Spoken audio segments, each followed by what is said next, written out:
భార్య: ఏవండీ, రాత్రికి సంక్రాంతికి వస్తున్నాం, సినిమాకి వెళ్దామండి. భర్త: సరే వెళ్దాంలే.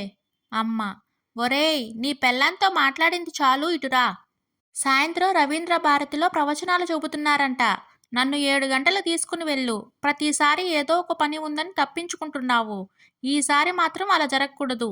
భర్త: ఏమే, అమ్మ రవీంద్ర భారతికి తీసుకుని వెళ్ళమంటుంది. మనం రేపు వెళ్దామా సినిమాకి? భార్య: తీసుకుని వెళ్ళండి. నేనైతే మా పుట్టింటికి వెళ్ళిపోతాను. మీరు మీ అమ్మ హ్యాపీగా ఉండండి. నేనేమైనా నగలు అడిగానా, ఆస్తులు అడిగానా? సినిమాకి తీసుకుని వెళ్ళమన్నాను, అంతే కదా. నేను ఎందుకు ఇక్కడ ఉండడం? నేను మా పుట్టింటికి వెళ్ళిపోతాను. భర్త: ఇంత చిన్నదానికి పుట్టింటికి ఎందుకు లేవే? ఒక్క 2 నిమిషాలాగు, మా అమ్మని అడుగుతాను. అమ్మా, నా పెళ్ళాం సాయంత్రం సినిమాకి తీసుకుని వెళ్ళమంటుంది. తీసుకుని వెళ్ళకపోతే పుట్టింటికి వెళ్ళిపోతాను అంటుంది. ఇంకెప్పుడైనా ప్రవచనాలకు వెళ్దామమ్మా.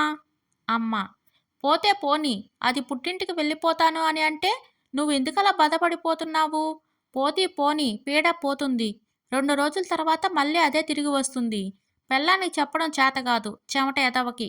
భర్త: బంగారం, నా మాట వినవే ప్లీజ్. భార్య: బంగారం లేదు, వెండి లేదు. నేను ఈరోజు సినిమాకి వెళ్ళాలి, వెళ్ళి తీరాలి. భర్త: నీకు సినిమా చూడడమే కదా కావాలి. మొబైల్లో సినిమా డౌన్లోడ్ చేస్తాను, హ్యాపీగా బెడ్రూమ్లో చూసుకో. భార్య: కావాలంటే మీ అమ్మను యూట్యూబ్లో ప్రవచనాలు వీడియోలు ఉంటాయి, చూసుకోమనండి. అమ్మ: కాదు, నన్నే తీసుకుని వెళ్ళు. భార్య: కాదు, నన్నే తీసుకుని వెళ్ళు. అమ్మ: ఒరేయ్, నేను మీ అమ్మన్రా, నన్ను తీసుకుని వెళ్ళు. భార్య: నేను మీ ముద్దుల పెళ్ళాన్ని కదూ, నన్ను తీసుకుని వెళ్ళండి. అమ్మ: ఒరేయ్, నిన్ను కనీ పెంచింది, పెద్ద చేసింది మీ అమ్మ. మీ అమ్మ మాట వినరా నువ్వు? భార్య: ఏవండి, మీతో పాటు జీవితాంతం ఉండేది నేను, మీరు నా మాట వినరా?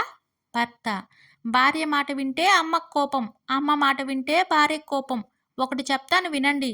సాయంత్రం 7 గంటలకు ప్రవచనాలకు వెళ్ళి 9 గంటలకు ప్రవచనాలు అయినా అవ్వకపోయినా అక్కడి నుండి బయలుదేరి సినిమాకి వెళ్దాం. ఇది ఫిక్స్. నా మాట ఎవరైనా కాదన్నారో అప్పుడు ఉంటుంది మీకు. అమ్మ: అయితే సరే. భార్య: అయితే సరే.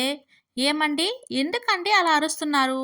బీపీ పెరిగిపోతుందండి కదా అత్తయ్య. భర్త: సరిపోయారు ఇద్దరూను.